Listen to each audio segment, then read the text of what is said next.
Hi! Have you ever wondered if it's too hot to ride your horse? This is Kelly with Summit Riding Academy, and this is your tip of the day. Today I'm going to discuss all about if you should ride your horse when it's super hot. As it's starting to get into June and into the summer, things start to get a little bit hot here in Texas. So it's very important not to overstress your horse when you're here. There are several factors to take into consideration when you're trying to decide whether you should ride and whether it's too hot when you want to go ride. So the first thing that you should think about is the heat stress index. So that's by adding the temperature and the humidity together. Here in Texas in the mornings, it's typically more humid, but not as hot. So the heat index is usually about 130, but as the day goes on, the humidity will back off, but the temperature will go way up. Here in Central Texas, it stays about the same heat index throughout the day. So it's really your pick whether you prefer the humid mornings that are a little bit cooler or the later in the day when it's hotter but it's drier. So it's kind of a catch-22 here in Texas. You can't really make it a good time, but it's doable. So you don't want the heat index to be over 150. If it's over 150, it's typically too much for your horse to handle. They won't be able to control their body temperature, and it's very probable that they will overheat. So you want to make sure that your heat stress index is under 150. It's usually about 130 here, but in the Northeast, it can get very easily up into the 150 range or more because it gets into the 90s, but the humidity, as I'm sure we all know if we've been in DC and on July 4th, it's very unbearable. So you don't want to be riding in those kind of conditions. So the other things you want to consider are your horse's fitness level. If you have a horse that you're riding all the time and it is pretty normal for it to be out working in a little bit warmer heat, it's going to do better than a horse that is not fit, that you're trying to bring back into training. That horse is going to have a lot harder time trying to adjust to the heat. It's going to get hotter faster, so you have to really keep an eye on it, keep an eye on their breathing, make sure that they're not being overstressed when you're trying to bring them back into work. If your horse has any health issues such as heaves or allergies or anhidrosis, a horse that doesn't sweat, that happens quite a bit in very humid climates like South Texas and in Florida. You'll have horses that aren't able to sweat. I had one.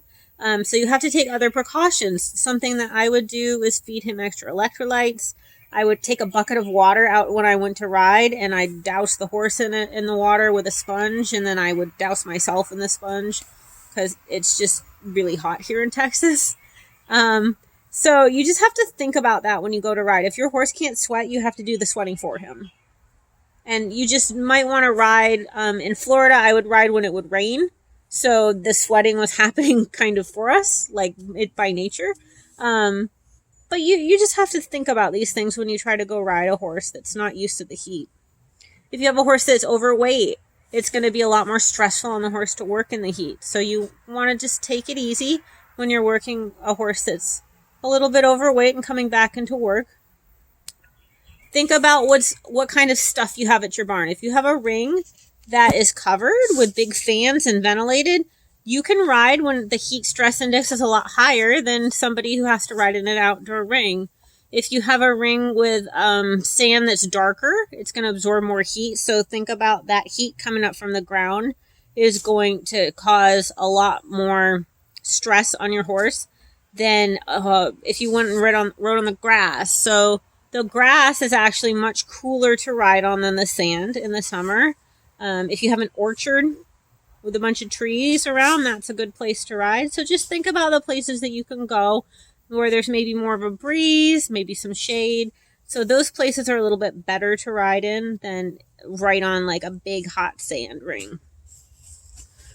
Think about your intensity of work. If you're just going to go for a trail ride, that's a lot easier on your horse than if you're going to go practice, 4-foot jumps or Grand Prix dressage. So think about that. Think about what you're trying to do and kind of judge what time of day would be best for that. The temperature is very easy to find at the tips of your fingers now. So you can look what time of the day you can ride in, like maybe if it's before or after work, or some other time if you want to ride in the middle of the night. I know people that ride at like 9 at night because they're just trying to stay out of the heat.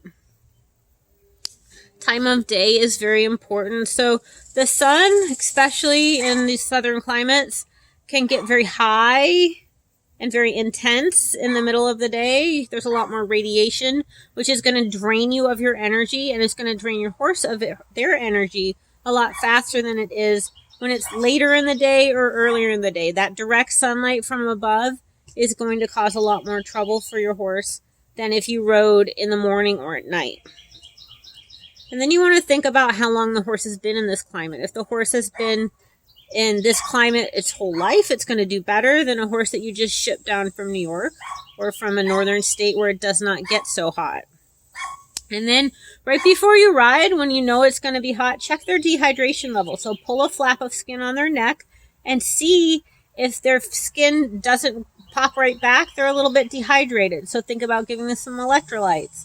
Think about trying to get them to drink a little bit more, and try to not go and stress the horse to their breaking limit when the horse is completely dehydrated or even a little bit dehydrated. You can get very quickly into heat stroke or heat exhaustion in the summer. So just be careful out there, and I'll see you next time.